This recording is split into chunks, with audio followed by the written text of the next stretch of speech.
तुम आप देख रहे हैं प्रोग्राम 7 से 8। मैं हूं किरण नाज। मैं अपने नाम की छुट्टी मना नहीं सकता, मजदूर हूं, खाली हाथ घर जा नहीं सकता।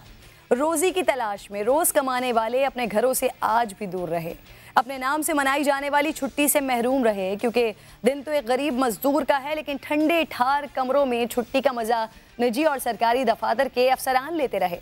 आला अफसरान अदना मजदूरों के हुकूक पर लंबी लंबी तकरीरों के बाद अपनी थकन उतारते रहे। काश के रियासत के हालात एक मजदूर के लिए भी इतने ही साजगार होते कि वो भी फ़ख्र से अपना दिन अपनों के दरमियान मनाता, न कि तपती धूप और चिलचिलाती गर्मी में सिग्नल पर खड़े रुमाल बेचते या फिर कुदाल लिए किसी सड़क किनारे बैठकर शाम को घर ले जाने के लिए रोज़ के मुकाबले में रकम कम होने की फ़िक्र में गुम सोच रहा होता कि काश आज छुट्टी ना होती तो शायद अच्छी उजरत मिल जाती या अच्छी दिहाड़ी लग जाती। ये मजदूर तो अपने असल हुकूक से भी नावाकिफ है। ये सवाल हर साल यौम मई को उठता रहेगा। अफसोस पूरे साल इस मामले पर गर्द जमी रहेगी। सोच रही हूँ, 2 वक्त की रोटी के लिए तन मन से मुशक्कत करने वाला मजदूर आखिर इतना मजबूर क्यों है? इंतहाई कम उजरत में घर का खर्चा चलाने वाला तब्दीली सरकार से क्या तवक्को कर सकता है कि ताबड़तोड़ महंगाई की हर माह गिरने वाली बिजलियों से इसका नशेमन अगले बरस तक महफूज रहेगा? कोई तो सोच लो कि यौम मजदूर पर मजदूर तबका सुख से दूर, चैन से दूर, बुनियादी सहूलतों से दूर, खुशियों से दूर, आराम से दूर, खुशहाली से दूर, अपनों से दूर और सबसे बढ़कर बरवक्त और जायज़ मजदूरी से भी दूर है, क्योंकि ये मजदूर बहुत मजबूर है। और ये मजबूर उस वक्त ज़्यादा लाचार हो जाता है जब उसकी और उसके प्यारों की सेहत हुकूमत के तवस्सुत से जाली डॉक्टर्स के हाथों में दे दी जाए। ये मजबूर उस वक्त ज़्यादा लाचार हो जाता है जब अवामी नुमाइंदे उसके मसाइल पर बात करने के बजाय आपसी लड़ाइयों में मसरूफ़ हों। ये मजबूर उस वक्त ज़्यादा लाचार हो जाता है जब हुक्मरान उसके दिन को भूल कर अपनी कामयाबियाँ याद करें। हेडलाइंस आपको दिखा देती हूँ, फिर टॉपिक्स के जाने बढ़ते हैं।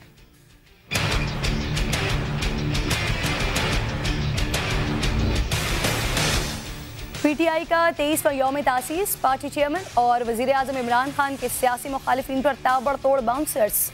तकरीब से खिताब में बोले, 2 जमातें मुल्क का कर्जा 30,000 अरब तक ले गईं। हुक्मरानों ने मुल्क के बजाय अपनी ज़ात पर पैसा खर्च किया। अपोजिशन को पता है सब ने पकड़े जाना है। अपोजिशन चाहती है हुकूमत गिर जाए, उनके पैसे बच जाएं। ये जमहूरियत बचाने के नाम पर चोरी बचाने के लिए इकट्ठे हो रहे हैं, लेकिन याद रखें NRO नहीं मिलेगा।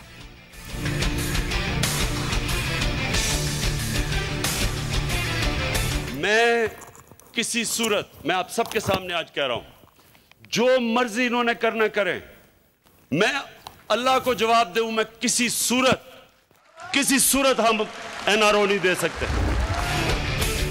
जियालो की हाई वोल्टेज पावर शो की तैयारी। कराची में दाव चौरंगी पर पीपल्स पार्टी ने पंडाल सजा लिया। जियालो की बड़ी तादाद ने जलसा गाह का रुख कर लिया। पंडाल में पार्टी परचमों की बहार, सिक्योरिटी के सख्त इंतजाम। Chairman Peoples Party Bilawal Bhutto कारकुनों से खिताब करेंगे।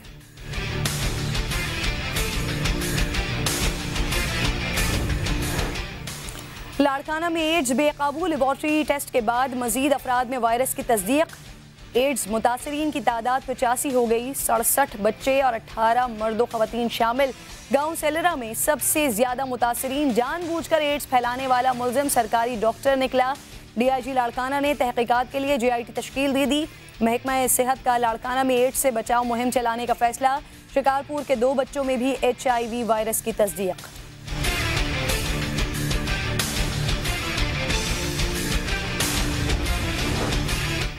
और बुज़दिल दहशतगर्दों की सरहद पार से कार्रवाई। शिमाली वजीरिस्तान में सरहद पर बाड़ लगाने वाली टीम पर अफगानिस्तान से हमला।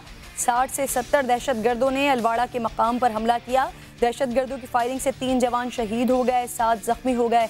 पाक फौज की मौसर जवाबी कार्रवाई, हमला पसपा कर दिया, कई दहशतगर्दों को ठिकाने लगा दिया। तर्जुमान पाक फौज का कहना है, अफगान सिक्योरिटी फोर्सेस पाकिस्तान के खिलाफ अपनी सरजमीन का इस्तेमाल रोकें। रुकावटों के बावजूद पाक अफगान सरहद पर बाड़ लगाने का अमल जारी रहेगा।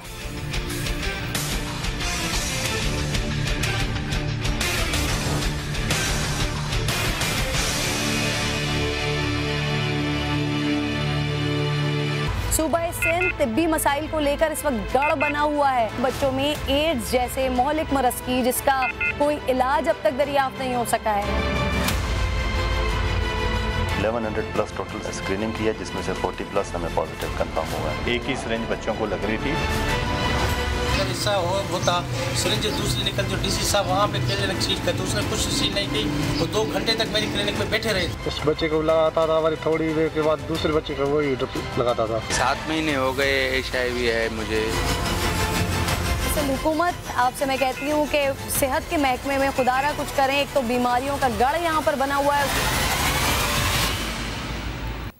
7 से 8 में आपको खुशामदीद कहती हूँ। 25 अप्रैल को लाड़काना में एड्स के मरीजों की बढ़ती हुई तादाद से मुतालिक हमने प्रोग्राम किया था, जो मैंने अभी आपको दिखाया।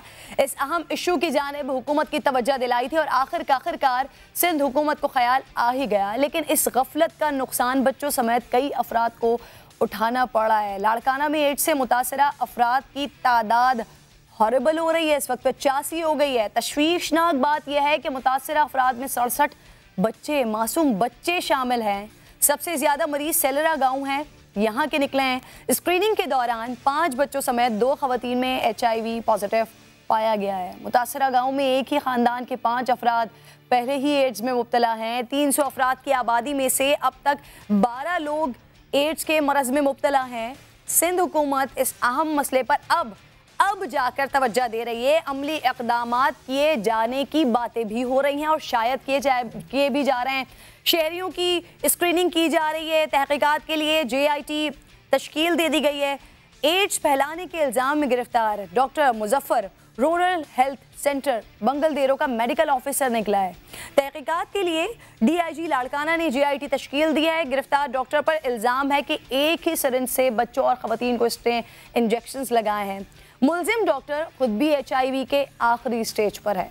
गिरफ्तार डॉक्टर मुजफ्फर कह रहा है कि सिंध हेल्थ केयर कमीशन खुद को बचाने के लिए सारा का सारा मलबा डॉक्टर पर डाल रहा है। अब हकीकत क्या है, इसकी तह तक तो पहुँचना वजारत सेहत का काम है। और वज़ीर सेहत सिंध अज़रा पेचोहो, जिनका बार बार आजकल तस्करा निकलता है, जिनके बारे में बार बार बात की जाती है कि वो आएँ और बताएं। जब कुछ अरसे पहले, आज से कोई 5 से 6 दिन पहले इन्होंने इस टॉपिक पर बात की थी, तो क्या बात की थी, ज़रा नाज़रीन को मैं वो याद दिला देती हूँ।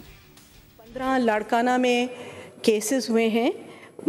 यहाँ कहा गया एड्स ने, मैं तो कहती हूँ HIV के केसेस है और वो भी कंफर्म नहीं है। इन्फेक्शंस हो सकती है, तो हम रीजंस ऑफ इन्फेक्शन ज़रूर मालूम कर रहे हैं। इसके साथ साथ हम जो है हर बच्चे की फैमिली तक पहुँचने की कोशिश कर रहे हैं और इंशाल्लाह हम 2-3 दिन में ये पूरी रिपोर्ट आ जाएगी, जो मैं इस असेंबली के सामने रखूँगी।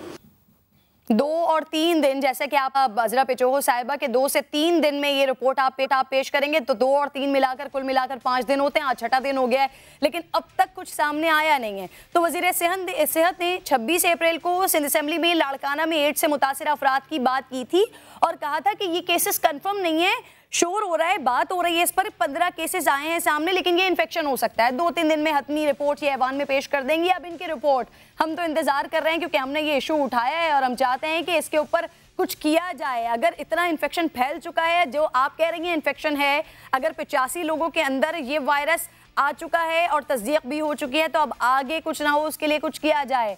लेकिन आपकी रिपोर्ट अल्लाह जाने कब आएगी। हम वज़ीर सेहत को ये आगाह कर देते हैं कि अब तक एड्स से मुतासरा अफराद की तादाद आपके मुताबिक 15 और जो हमारे पास अपडेट्स आई हैं उसके मुताबिक 85 हो चुके हैं, जिसमें 64 तो सिर्फ और सिर्फ मासूम बच्चे हैं। लेकिन एड्स से मुतालिक ये भयानक सूरत हाल सिर्फ सिंध तक महदूद नहीं है, मामला पंजाब में भी गड़बड़ है। लाड़काना से मिलता जुलता वाक़या गुज़िश्ता साल मार्च में सरगोदा के गांव कोट उमराना में पेश आया था। 40 अफराद में HIV की तस्दीक हुई थी। इस गांव में भी HIV के फैलाव की बड़ी वजह अताई डॉक्टर अल्लाह दत्ता इसको करार दिया गया था। देखिए, एक तो वहाँ पे क्वैक था, अताई डॉक्टर था जो 20-22 साल वहाँ पे प्रैक्टिस करता रहा है, जो कि बिल्कुल मिडल पास था, और एक ही सिरिंज कई मरीज़ों पे इस्तेमाल करता था। मोस्ट लाइकली सबसे पहली वजह वही जहन में आती है। और लेकिन इसके साथ साथ ये भी बताता चलूँ कि उसकी अपनी डेथ भी एड्स से ही हुई है। सरगोदा का ये अताई डॉक्टर भी HIV का शिकार था। मामला सरगोदा का हो या लाड़काना को हो, सेहत के शोबे को लेकर हुकूमत की खामियां साफ दिखाई दे रही हैं। गली में मौजूद छोटे मोटे क्लिनिक्स हों या फिर बड़े नामी गिरामी अस्पताल हो, कोई चेक एंड बैलेंस नहीं है और इसमें शायद कहने की भी कोई गुंजाइश नहीं है, वाकई नहीं है। हाँ, एक्शन लिया जाता है उस वक्त जब कोई कीमती इंसानी जान इन कोताहियों की, इन गफलतों की भेंट चढ़ जाती है।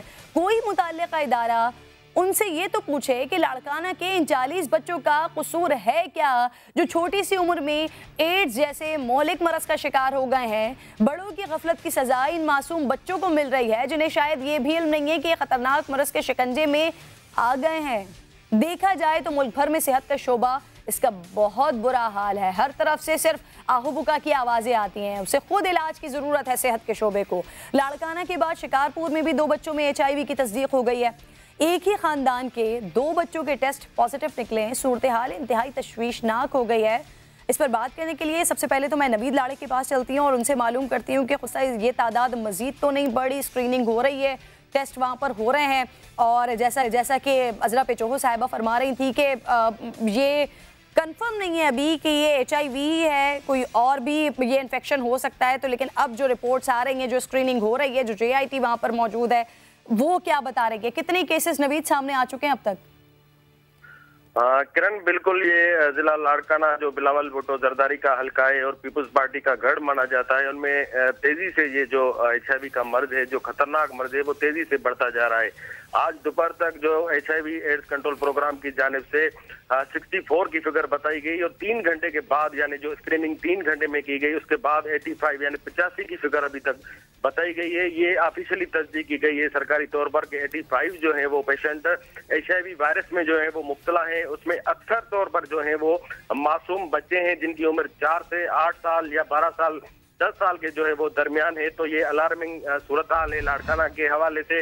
अभी तक वजीर सेहत की आपने बात की तो उसको जहमत नहीं हुई, वो पुफो है बिलावल भुट्टो जरदारी की जिनका ये हल्का है, उसको जहमत नहीं हुई कि यहाँ का चक्कर लगाए, उनसे मिले, उनको जो है वो यकीन दहानी कराएं इलाज के हवाले से, क्योंकि इलाज के हवाले से वो मुतासर नवीद ऐसी बात ना करें। बिलावल भुट्टो जरदारी जिनका ये अपना हल्का है, लाड़काना है, और यहाँ पर इसके लिए पूरे सिंध के लिए वो कहते हैं कि पूरे पाकिस्तान में जो सेहत का शोबा है उसके हवाले से तो बेहतरीन उनकी हुकूमत काम कर रही है, और इतनी बेहतरीन हुकूमत काम कर रही है कि 85 केसेस अब तक ऑफिशियली रिपोर्ट हो चुके हैं।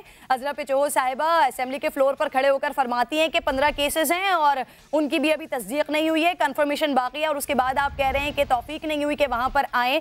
तो जब बेहतरीन गवर्नेंस है, बेहतरीन सेहत के शोबे का हाल है उनकी नज़र में, बिलावल की नज़र में, या फिर उनकी फुप्पो की नज़र में, या फिर पूरी की पूरी सिंध हुकूमत की नज़र में, तो फिर क्या ज़रूरत है उनको कि 85 मरीजों को जो शायद इन्हीं की गफलत और इन्हीं की कोताहियों की वजह से इस मौलिक मरज में मुब्तला हो गए हैं, क्या ज़रूरत है उनको कि यहाँ पर आएँ और आकर देखें कि बच्चे इस वक्त किस हाल में मौजूद हैं? डॉक्टर कैसर भी मुझे प्रोग्राम में ज्वाइन कर चुके हैं, secretary general Pakistan medical association से इनका ताल्लुक है। बहुत बहुत शुक्रिया आपका। डॉक्टर कैसर साहब, क्या वजह है कि एड्स के केसेस में इजाफा हो रहा है? ये फैलाव की वजूहात तो हैरान कुन है। जी हाँ किरण, बहुत शुक्रिया, आपने मुझसे मशवरा लिया। ये एक बहुत ही अलार्मिंग बात है और बहुत अफसोसनाक बात है। आपकी तमाम बातों से मैं इत्तफाक करता हूँ। प्रॉब्लम हमारे मुल्क में जो हेल्थ इश्यूज़ है, ये किसी भी गवर्नमेंट की प्रायोरिटी में नहीं रहा, जिसकी वजह से ये हेल्थ इश्यूज़ दिन ब दिन बढ़ते चले जा रहे हैं। अगर पर्टिकुलरली आप एड्स की बात करें तो लाड़काना में जो इस वक्त सूरत हाल है, ये कोई, मैं समझता हूँ कि ये अचानक ये सामने स्क्रीन पे आ गया है। लेकिन अगर हम इसको प्रॉपर तरीके से करेंगे तो आपको पता लगेगा कि ये फिगर कहीं और ज़्यादा मिलेगा आपको। मैं आपके तवज्जुह से ये कहना चाहता हूँ कि इस वक्त डोर टू डोर स्क्रीनिंग की जाए लाड़काना के में, डोर टू डोर, तो आपको पता चल जाएगा कि इसमें यहाँ कितनी तादाद एड्स की है, नंबर 1। नंबर 2 बात ये है कि यही काम आप और जगहों पे पूरे सिंध के कराची तक में करें। कम से कम अगर आप डोर टू डोर कराची में नहीं कर सकते तो आप डिपार्टमेंट वाइज करें। जैसे कि मैंने सुना कि पुलिस वाले बहुत सारे एड्स में मुब्तला हैं, पुलिस के लोग लाड़काना के। इसी तरह से मैं कहता हूँ कि अगर सिर्फ पुलिस डिपार्टमेंट ले लें, पुलिस डिपार्टमेंट के तमाम लोगों की स्क्रीनिंग हो जाए, आपको पता चल जाएगा कितने लोग एड्स में मुब्तला हैं। इसी तरह से और हेल्थ डिपार्टमेंट के लोगों की स्क्रीनिंग हो जाए, इंस्टीट्यूशंस में हो जाए, तालीमी इदारे में हो जाए, तो मैं समझता हूँ कि ये एक तरीका होगा। लेकिन एक चीज़ मालूम हो गई, उसके बाद कुछ दिन के लिए इस पे बात होगी, आप भी प्रोग्राम कर रही हैं, फिर दूसरा इशू आ जाएगा हेल्थ का, उस पर प्रोग्राम करेंगे। ये पीछे चला जाएगा और बात खत्म हो जाएगी। फिर कोई एक बात होती है, यही हेल्थ का इशू रहता है, हम एडहॉक बेसिस पे काम कर रहे हैं सारा कुछ, और ये कभी भी हमें कामयाबी नहीं होगी। देखिए, मैं ये समझता हूँ कि एड्स या हेपेटाइटिस बी एंड सी, ये तीनों चीजें एक ही तरीके से ट्रांसमिट होती हैं एक से दूसरे में, और वो ट्रांसमिट होती है, यूजुअली लोग ये समझते हैं कि ये सेक्सुअली ट्रांसमिटेड डिजीज है, लेकिन आपको एक बेसिक बात बता दूं, और मैं बहुत अरसे से ये बात कर रहा हूँ कि आपको इस बीमारी को फैलाने में हमारे यहाँ 6.5 लाख अताई डॉक्टर हैं जो कि ये काम कर सकते हैं, उनकी जरिए से भी ये फैल सकता है। दूसरी बात, दूसरा जो बहुत इंपॉर्टेंट चीज है, आपके यहाँ जो सैलून है, जो हजाम है, जो बाल काटने की दुकानें हैं, ये कहाँ रजिस्टर्ड है? क्या उनकी इंस्ट्रूमेंट्स कभी चेक होते हैं? इसी तरह से ब्यूटी पार्लर है, ब्यूटी पार्लर में कभी रजिस्ट्रेशन हुई है? ये अब मुझे नहीं पता कि आप कौन सी ब्यूटी पार्लर में जाती हैं, लेकिन ये एक इम्पॉर्टेंट बात है किरण के ये रजिस्ट्रेशन होनी चाहिए, उसकी मॉनिटरिंग होनी चाहिए, जगह जगह के घर घर पे गली गली में ब्यूटी पार्लर। और ये कैसे साहब, यहाँ तो सेहत के शोबे का इतना हाल है, बुरा हाल है कि इनको ये नहीं मालूम कि किन अस्पतालों में अताई डॉक्टर्स बैठे हुए हैं, या अल्लाह जाने मालूम भी है तो फिर आवाम की जानों के साथ खेला जा रहा है। आप बात कर रहे हैं कि जो नाई की दुकानें हैं या फिर सैलून्स हैं, वहाँ पर उनकी रजिस्ट्रेशन की जाए और वहाँ पर देखा जाए कि ये जो टूल्स इस्तेमाल कर रहे हैं उसको धोकर और साफ सुथरे इस्तेमाल किए जाते हैं या नहीं, तो आप तो बहुत आगे की बात कर रहे हैं। लेकिन जैसा कि अभी इस दौरान कैसे साहब, इस दौरान जब ये सारी चीजें हम देख रहे हैं, आपने एक और भी बात की कि कोई और मसला आ जाएगा तो फिर आप आगे निकल जाएंगी, ये पीछे दब जाएगा। तो सेहत के हवाले से मैं 7 से 8 के प्लेटफॉर्म से एक कैंपेन लेकर चल रही हूँ, आवाम को भी इसमें दावत दे रही हूँ कि वो आएँ और अपने मसले को बताएं, हम यहाँ पर जरूर उठाएंगे। कैसे साहब, मैं जो इस मामले को अभी देख रही हूँ तो हमें ये पता चला है कि सिरिंज के जरिए अगर HIV मुंतकिल हो रहा है तो वो 0.3% मुंतकिल होता है। एक डॉक्टर जिसको इससे पहले सरगोदा का वाकया भी अभी मैंने कोट किया और इसके बाद जो लाड़काना का वाकया आया है सामने, दोनों तरफ अताई डॉक्टर, एक डॉक्टर को मोरद इल्ज़ाम ठहराया जा रहा है, सरगोदा वाला भी एक डॉक्टर था जो 40 लोग जिसमें मुब्तला हो गए HIV एड्स में, तो एक डॉक्टर, ये तमाम जो कार्रवाई हो रही है, जो इतनी बड़ी तादाद फैल रही है, एक डॉक्टर इसमें काफ़ी है या फिर उसके साथ बहुत बड़ी टीम है जो साथ मिलकर ये सारी चीज़ें कर रही है आवाम के लिए?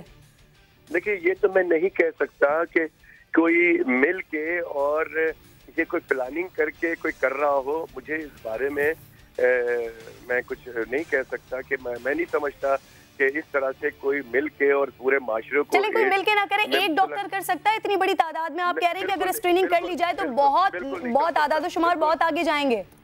नहीं, बिल्कुल मैं क्यों कह रहा हूँ ये आदाद शुमार आगे जाएंगे, उसकी वजह ये है कि जैसे कि मैंने आपसे कहा ना कि ये जो बार्बर शॉप और ब्यूटी पार्लर की जो मैंने बात की किरण, ये इसलिए की है कि हमारे यहाँ इस चीज को बुरा नहीं समझा जाता है। लोग चले जाते हैं सोनार के पास नाक छिदवाने के लिए, कान छिदवाने के लिए, फिर आजकल मेल लड़के जो है आजकल फैशन में कान छिदवाते हैं और बहुत सारे वो टैटूइंग मार्क होता है, उससे भी जो जिस्म के ऊपर लिखवाते हैं, तो ये जी बिल्कुल, ये सारी चीजें ट्रांसमिट कर सकती है।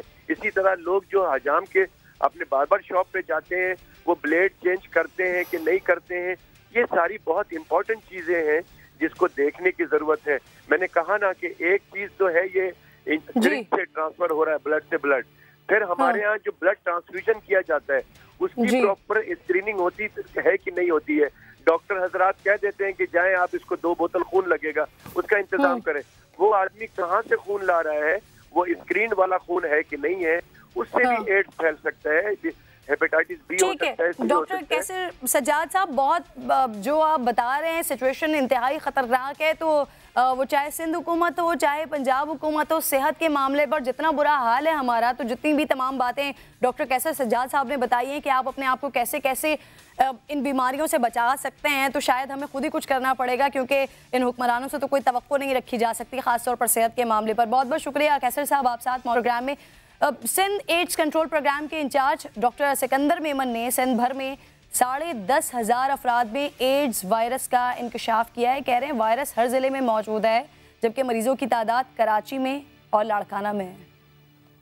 ये जो वायरस है ये हमारे पास पूरे सिंध के अंदर हैं और तमाम पेशेंट्स हमारे पास रजिस्टर्ड है। सिंध के अंदर हमारे पास 10,500 मरीज़ हैं रजिस्टर्ड, तमाम डिस्ट्रिक्ट्स के थोड़े थोड़े हैं, सबसे ज़्यादा कराची के और फिर लाड़काना के, मगर हर डिस्ट्रिक्ट के लोग मौजूद हैं। एक किट पे किसी को ये ऐलान करना नहीं चाहिए कि इसको HIV पॉजिटिव है, जब तक 3 जो WHO अप्रूव्ड किट्स हैं वो तस्दीक ना करें कि इन तीनों में पॉजिटिव आए तो फिर हम लेबल करेंगे कि इसको HIV पॉजिटिव है। टॉपिक पे आगे बढ़ती हूँ और अब बात करती हूँ PTI का यौम तासीस आज हुआ है। पाकिस्तान तहरीक-ए-इंसाफ ने अपना 23वां यौम तासीस इसलिए मनाया है और ये शायद इसलिए भी अहम है कि अब मुल्क में PTI की हुकूमत है। अब तनकीद का, इल्ज़ामात का नहीं, बल्कि अब जिम्मेदारी और कारकर्दगी दिखाने का वक्त है, अवाम के मसाइल हल करने का वक्त है। लेकिन हुकूमत माजी से निकलने का नाम नहीं ले रही है। आज जितने लोगों ने तकरीर देखी होगी यकीनन उनके जहनों में भी ये बात आई होगी।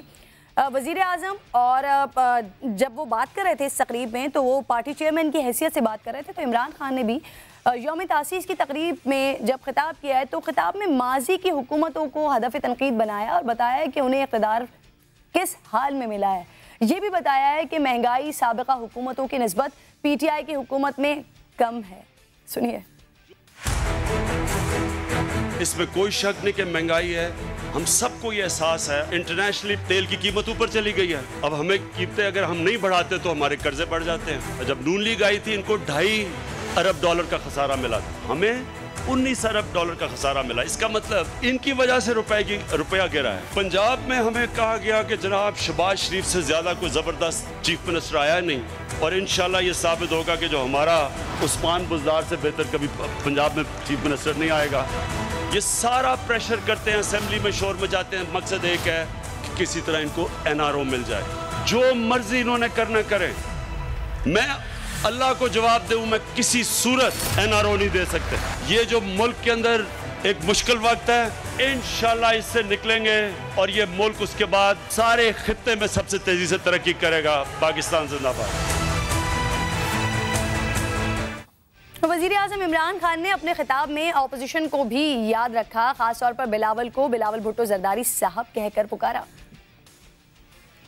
जिधर जाओ तहरीक इंसाफ ने जी महंगाई बहुत कर दी, उधर से मौलाना फजल रहमान तैयारी कर रहा है, उधर से नून लीग के कोई हर रोज वो बैठते हैं वो शोर मचा देते हैं कि जी इतनी महंगाई कर दी।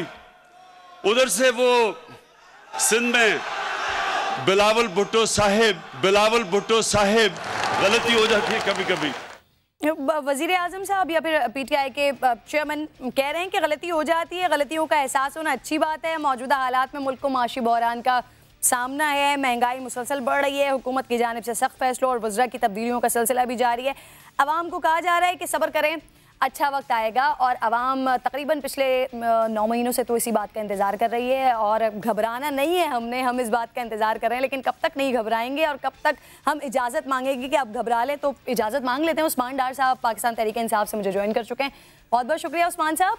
ये मुसलसल बर्बाद मईशत का शिकवा किया जा रहा है, तकरीबन पिछले 22 साल से ही ये बात होती रहती है और तकरीबन मेरे कैरियर से तो 10-12 साल से तो मैं ये सुन ही रही हूँ। मुसलसल बर्बाद मईशत की भी बात हो रही होती है, करप्शन की भी बात हो रही होती है, शिकवे शिकायतें होते ही रहे।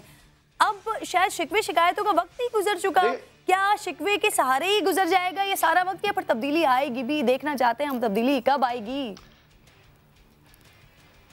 इंशाअल्लाह ताला तब्दीली जल्द आएगी किरण, लेकिन जब तक हम हालात ठीक नहीं कर देते जिसके ऊपर हम पूरी संजीदगी से काम कर रहे हैं, तो आपको तारीख से भी सबक सीखना है। तारीख में जिस तरह की तबाही की गई अदारों की और जिस बुरे तरीके से मुल्की खजाने को नुकसान पहुँचाया गया, और 30,000 अरब कोई छोटी रकम नहीं है, 30,000 अरब के कर्जे लिए गए।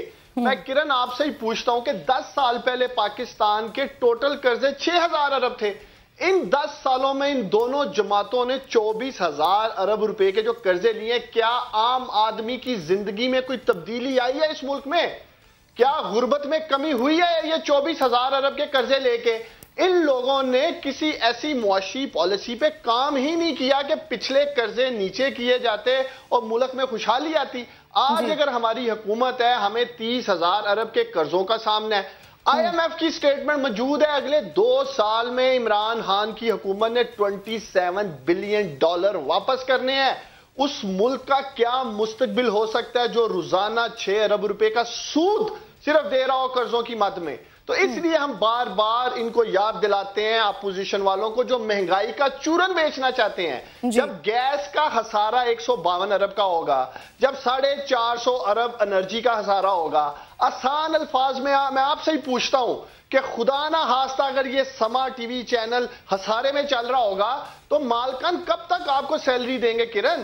कब तक ये सारा निजाम सिस्टम चलेगा? आखिरकार वो बंद हो जाएगा। खुदा लेकिन मालकान एक वक्त तक बताएंगे ना कि खसारे में चल रहे हैं, उसके बाद मालकान कोई ना कोई हल निकालेंगे और मालकान हल के बारे में बताएंगे, लेकिन वो हल दिखाई नहीं दे रहा। मुसलसल यही बताया जा रहा होता है करप्शन, कर्जा।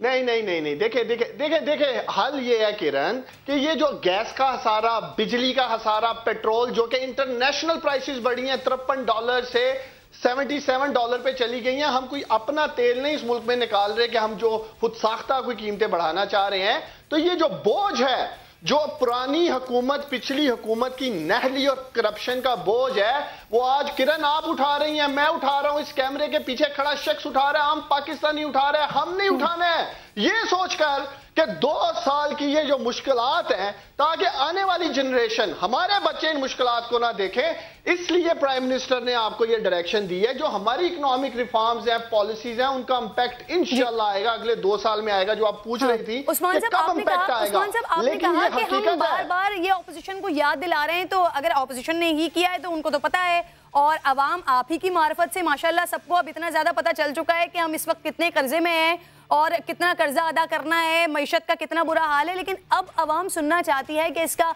हल क्या है, मईशत को अपने पैरों पर खड़ा करेंगे कैसे। लेकिन बदकिस्मती के साथ ये हल हमें सुनाई नहीं दे रहा है। फिर जब ये करप्शन की और फिर उसके बाद नैब की और फिर कर्जों की जो बात होती है, तो NRO की भी साथ साथ जिक्र होता है ना। तो सहर कामरान साहिबा इसी गुफ्तगू के दौरान जुड़े हैं पाकिस्तान पीपल्स पार्टी से।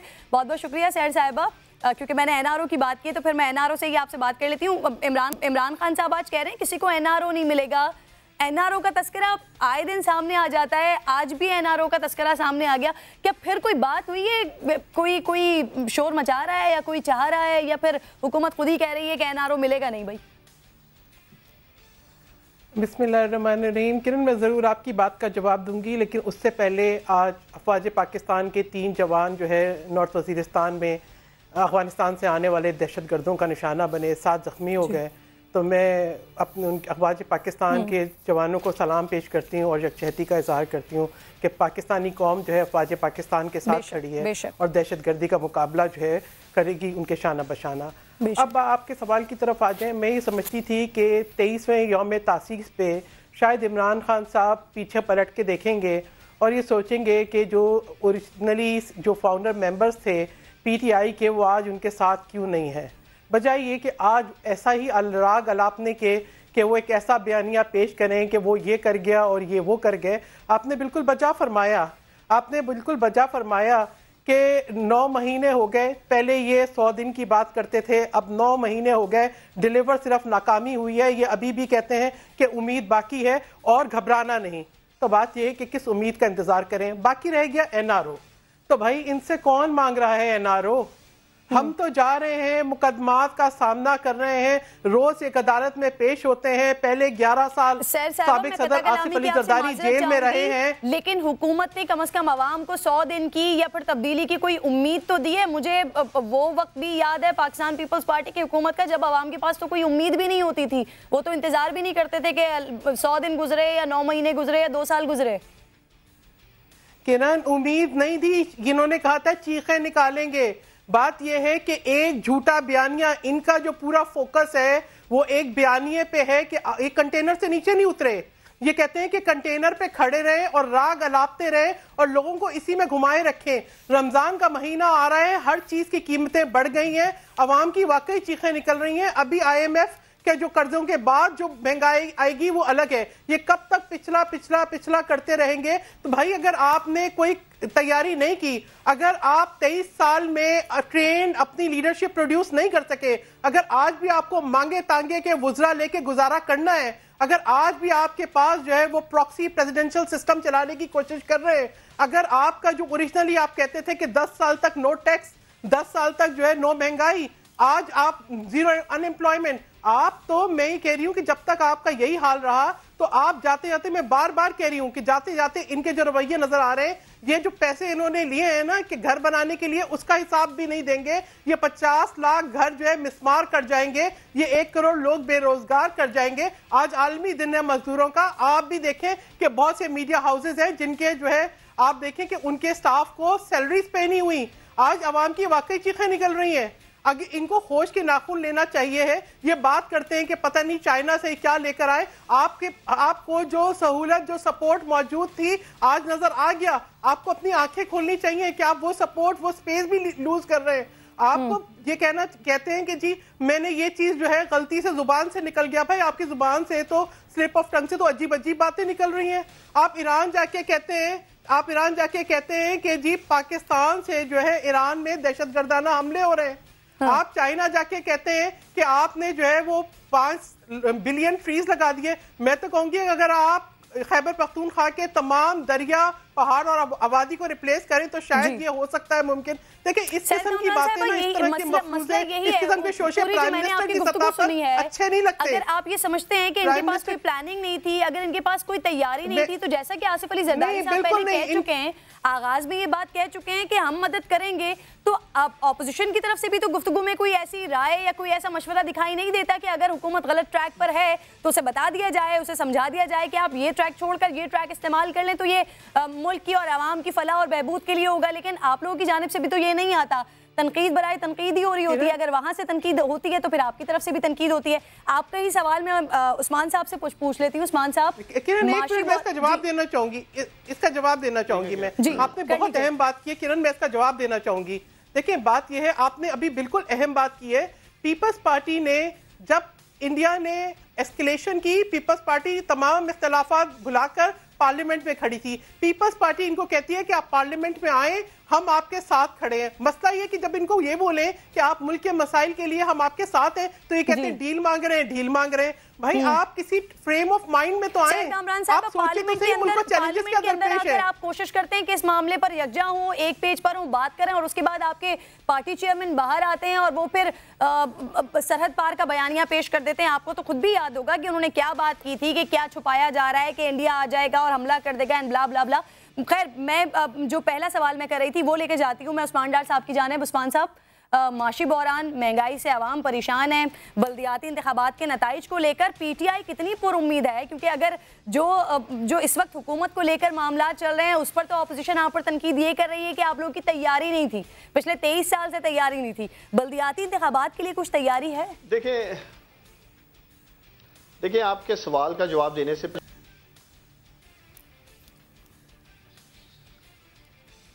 उस्मान साहब, उस्मान डार साहब, आपकी शायद आवाज में कुछ मसला हो रहा है। मैं आपकी जानिब दोबारा आती हूँ। उस्मान साहब कंप्लीट कीजिएगा अपनी बात, कंटिन्यू करें आप। अच्छा, मेरी आवाज आ रही है ना आपको? जी जी आवाज आ रही है, बात कीजिए। देखिए पार्टी वाले अपनी इकोनॉमिक तारीख पढ़ के नहीं आते अपनी गवर्नेंस की। मैं इनको चैलेंज करता हूं कि ये मेरे साथ कल ही आपका प्रोग्राम कर लें। अगर इनकी इकोनॉमिक परफॉर्मेंस पहले 9 माह की, जो हमारे 9 माह की बात की जा रही है, हमसे डबल बैड नहीं होगी, मैं सियासत छोड़ दूंगा या ये सेनेटरशिप छोड़ दें, आके महंगाई का चूरन बेचना शुरू कर देते हैं। आपका ही चैनल दिखाता था कि इनके तीर ने आवाम के महंगाई से बदन छन्नी कर दिए। क्या क्या नहीं इन लोगों ने अपने दौरे हुकूमत में किया और आ गए हैं आवाम का दर्द बांटने जी के महंगाई हो गई है। महंगाई हो ही क्यों है? देखिए पहला कम से कम आपको हमें क्रेडिट देना चाहिए। पहले ये 8-9 माह में जो पाकिस्तान के एहतसाब के इदारों पे इन्होंने कब्जा किया हुआ था, इन्होंने मुकमका किया हुआ था, उनको आगे हमने आजाद किया, पॉलिटिकल इंटरफेरेंस की खत्म की, पॉलिटिकल इन्फ्लुएंस खत्म किया। और आज आप देख रहे हैं कि इसी वजह से इनके मनी लॉन्ड्रिंग और करप्शन के केसेस का इनको सामना, और ये जो एनआरओ की बात कर रहे हैं, यही एनआरओ की तलाश है इन्हें। अब मैं आता हूं आपके बल्दियाती निजाम पे जो आप बात कर रहे हैं, डेवोल्यूशन ऑफ पावर की जो हम बात करते रहे हैं, तो उस्मान साहब मुझे इस बात का जवाब दे दीजिए ना कि अगर इनके दौर में इनकी, आपने कहा कि इकोनॉमिक हिस्ट्री ये देखकर नहीं आई है सैर साहिबा या फिर पीपल्स पार्टी, तो मुझे ये बताइए कि अगर इनकी पॉलिसियां बेहतर नहीं थी तो फिर वही जो पॉलिसी साज इनके दौर में थे वही पॉलिसी साज आपके दौर में अब आपके साथ मौजूद हैं, मुशीर खजाना के तौर पर मौजूद हैं, वो कैसे बेहतर हो सकते हैं? आपको कैसे पॉलिसी बेहतर दे सकते हैं? बिल्कुल ऐसा नहीं है, बिल्कुल ऐसा नहीं है। मेरा कप्तान इमरान खान सादक और अमीन है, हॉनेस्ट लीडर है, कहीं बेनामी अकाउंट्स में नाम नहीं है, कोई अनवर मजीद इमरान खान का फ्रंटमैन नहीं है, कोई आरफ खान दुबई से बैठ के टीटियां टीटी शरीफों की तरह हमजा शहबाज की तरह और सलमान शहबाज की तरह इमरान खान के रिश्तेदार टीटियां नहीं लगा रहे। मुझे फख्र है अपने लीडर की ईमानदारी पर, यही इमरान खान इंशाल्लाह ताला इनकी तबाह हाल मुआशत ठीक करके दिखाएगा जो इस वक्त मुल्क का कप्तान है। और दूसरी बात देखिए, आप बात कर रही थी बल्दियाती निज़ाम की, डेवोल्यूशन ऑफ पावर की मैं बात करना चाह रहा हूं। 33% जो आपका बजट है वो डायरेक्ट आपका जाएगा यूनियन काउंसिल्स में, और यही वो बात थी जो हम करते रहे। और इससे पहले खैबर पख्तूनख्वा में भी बड़ा जबरदस्त निजाम हमने मुतारफ कराया और उसी बेस पे हमें दूसरी दफा खैबर पख्तूनख्वा के लोगों ने वोट दिया और हम वहां इक्तदार में हैं। ये तो एक नाम निहाद डेवोल्यूशन ऑफ पावर, 18वीं तरमीम के पीछे छुपना चाहते हैं। ये तो डेवोल्यूशन ऑफ पावर पे बिलीव ही नहीं करते। अगर ये डेवोल्यूशन ऑफ पावर पे बिलीव करते तो कराची के मेयर जो हैं वो हर रोज आप देख ही रहे हैं किस तरह प्रेस कॉन्फ्रेंस कर रहे होते हैं कि ना इनको फंड्स दे रहे हैं ना कोई इख्तियारात दे रहे हैं। एक जबरदस्त सिस्टम लेके आ रहे हैं बल्दियात का, तैयारी मुकम्मल है और मैं पाकिस्तानियों को यकीन दिलाता हूं कि इसी महंगाई पे काबू पाके दिखाएंगे। लेकिन उससे पहले इन मुआशी दहशत गर्दों का मुहासबा करना जरूरी है जिन्होंने इस मुल्क को बुरी तरह लूटा है, जिनके नाम ओमनी ग्रुप में है, बिनामी अकाउंट्स में है, टीटी शरीफों में है। इन सब का मुहासबा होना किरण जरूरी है। पाकिस्तान आगे नहीं बढ़ सकता जब तक ये मुआशी दहशत गर्द बाहर है। सहर साहिबा, पीटीआई कहती है कि तनकीद करने वाले पाकिस्तान तहरीक इंसाफ के खौफ से इकट्ठे हो रहे हैं, ऐसा ही है क्या? क्या ऑपोजिशन वाकई खौफजदा है इसलिए इकट्ठे हो रही है? बात यह है कि मैं समझ रही थी कि शायद हुकूमत आने के बाद पीटीआई कंटेनर से उतर जाएगी। मैं ये समझती थी कि आज 23वें यौम तासीस के ऊपर इमरान खान माफ़ी मांगेंगे कि उन्होंने पाकिस्तानी कौम को ये दर्स दिया कि आप पैसे जो है हुंडी के ज़रिए भेजें। मैं ये समझती थी कि आज इमरान खान माफ़ी मांगेंगे कि अलीमा बाजी के जो है केसेस उनके ऊपर कोई पेशरफ नहीं हो रही। मैं ये समझती थी कि आज इमरान खान माफ़ी मांगेंगे कि इन्होंने केपी को खंडरात में बीआरटी का मंसूबा जो है खंडरात में तब्दील कर दिया है। मैंने एक अभी देखा था प्रोग्राम कि अब उसके अंदर नशे ही जो है उसको नशे करने के लिए इस्तेमाल कर रहे हैं। मैं ये समझती थी कि जब ये रिपोर्ट आएगी कि एक बीआरटी मंसूबे में 7 बिलियन की किकबैक है तो शायद जो है मौजूदा वजीर आला और जो पुराने वजीर आला हैं दोनों गिरफ्तार होंगे। मैं ये समझती थी कि ये जो जितनी बात करते हैं करप्शन की तो मालम जब्बा के उस केस के ऊपर और सुनामी ट्री के मंसूबे के ऊपर कोई पेशरफ्त होगी। कुछ देर में खिताब करने वाले हैं, वो सिंध के मामलात को लेकर किसी चीज पर माफी मांगने वाले हैं क्या? देखिए बात यह है कि आप सिंध के अंदर आप जितना एक प्रेजेंट करते हैं ना नैरेटिव, ऐसे बुरे हालात नहीं है। यकीनन मैं समझती हूँ चैलेंजेस हैं, मैं ये नहीं कहूंगी कि इंप्रूवमेंट की गुंजाइश नहीं है, मैं ये जरूर कहूंगी। लेकिन देखिए बात यह हमारा फोकस परफॉर्मेंस पे है, हमारा फोकस इल्जाम तराशी पे नहीं है। मैं यहाँ पे इसलिए बात कर रही हूँ क्योंकि जो करप्शन का बयानिया है ये इमरान खान साहब का है। तो मैं जो बात कर रही हूँ मैं सिर्फ उन्हीं पॉइंट्स पे बात कर रही हूँ जो इमरान खान साहब ने बात की है। मैं आज सिर्फ उसी की बात कर रही हूँ कि आप अपने घर से अगर शुरू करते, अगर आप एक वजीर को कहते हैं कि ये नाअहली की बुनियाद पे तब्दील कर रहे हैं तो आप उसको सजा के तौर पर इंफॉर्मेशन के मिनिस्टर से हटा के साइंस एंड टेक्नोलॉजी का मिनिस्टर बनाते हैं।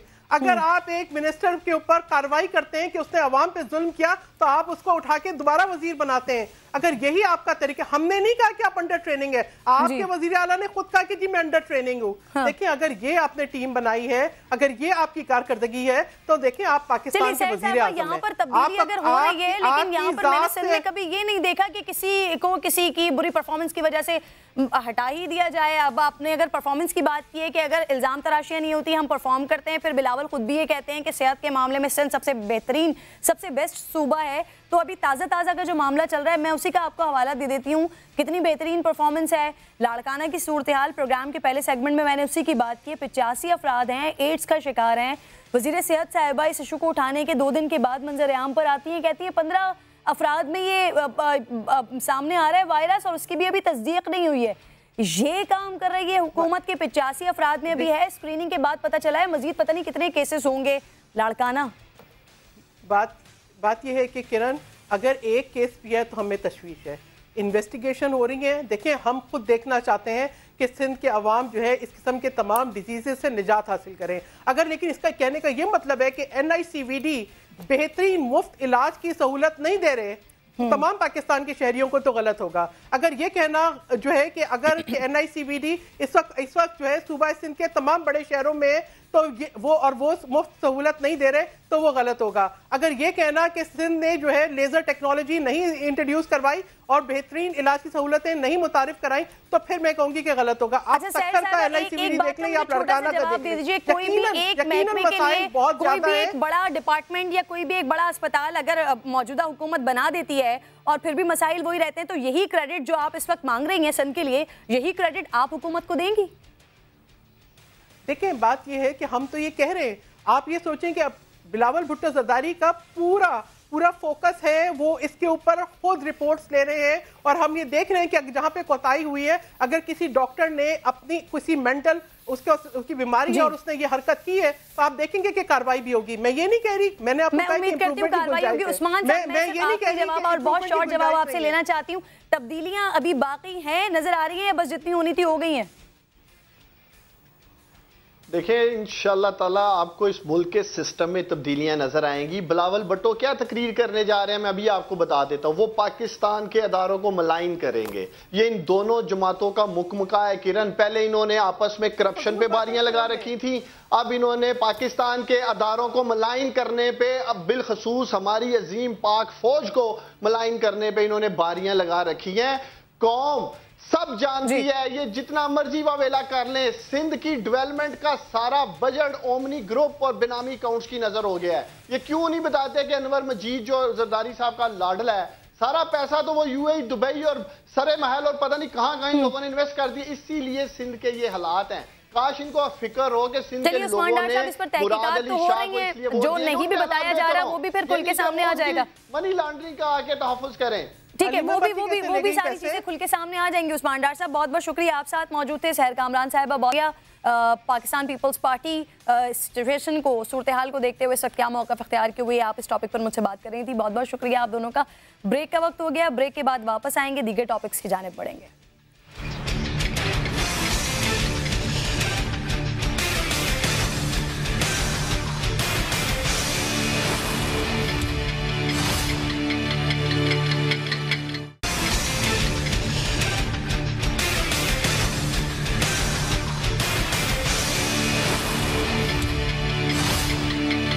एक बार फिर खुशामदीद आपको कहूँगी। पाकिस्तान अफगानिस्तान में भी क़याम अमन के लिए सरगर्म है। दहशतगर्द हमलों को रोकने के लिए, उनके खात्मे के लिए पाक अफगान सरहद पर बाड़ लगाई जा रही है और बहुत हद तक काम मुकम्मल भी कर लिया गया है।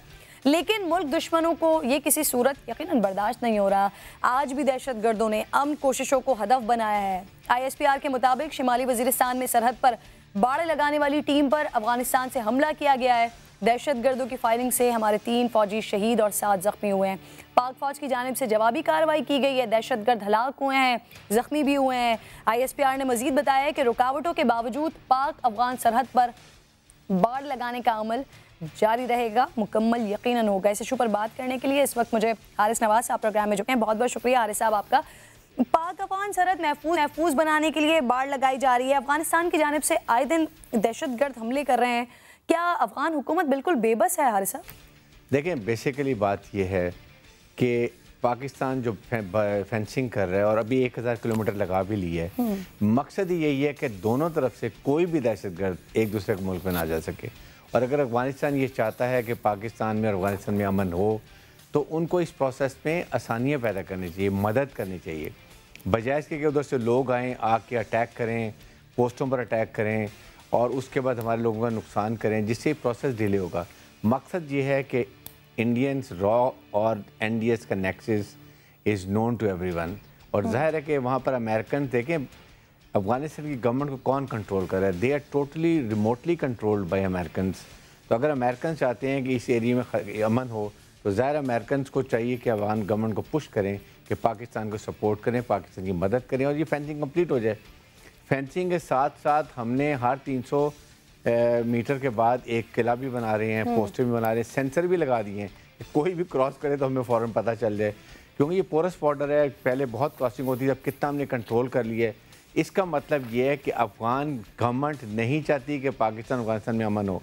अफ़गानिस्तान में अमन, पाकिस्तान में अमन होगा, अब तो कोयटा में अमन होगा, KPK में अमन होगा, हमारा CPEC मनसूबा बड़ी कामयाबी से कंप्लीट होगा, जो कि India, America they don't want.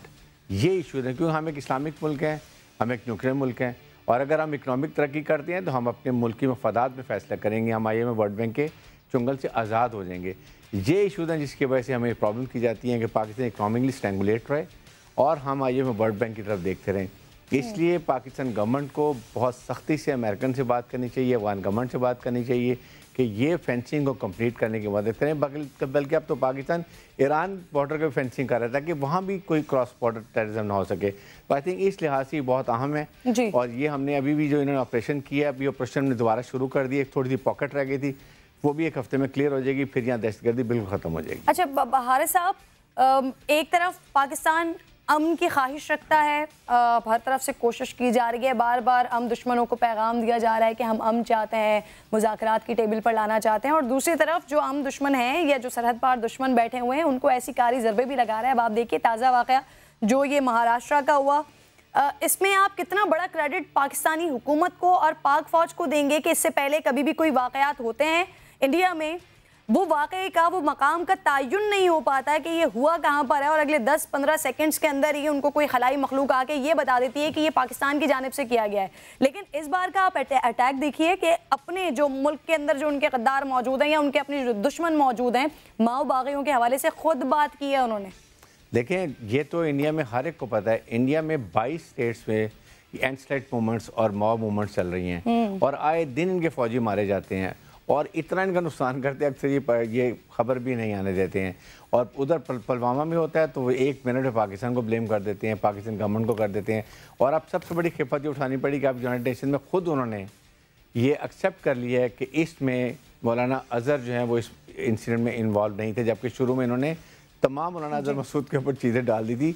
तो ये इनकी इतनी बड़ी फेलियर्स है और इतनी बड़ी नाकामी है, अपने इलेक्शन के जो कुछ करना चाहते थे उसमें भी नाकामी हो गई। और मेरे ख्याल में पाकिस्तान की फॉरेन पॉलिसी, पाकिस्तान के DGI की अपने कौम को आगाह करने की पॉलिसी बहुत कामयाब रही है, जिससे अवाम और फ़ौज में जो उनकी कोशिश थी कि दूरियां कर दें, वो बल्कि they are more match together and they are working as a fighting force और एक नेशन के तौर पर लड़ाई कर रहे हैं, जो पाकिस्तान के लिए बहुत अहम है। बिल्कुल ठीक है, क्योंकि हम अच्छा सबक देना भी जानते हैं और आपको हकीकत से आगाह करना भी जानते हैं कि अगर आपके अपने मुल्क में कुछ होता है तो अपने मामलात अपने तक रखिए। बहुत बहुत शुक्रिया हारिस नवाज साहब, आप साथ मौजूद थे। कल मुलाकात होगी, ख्याल रखिएगा अपना, अल्लाह ने के बाद।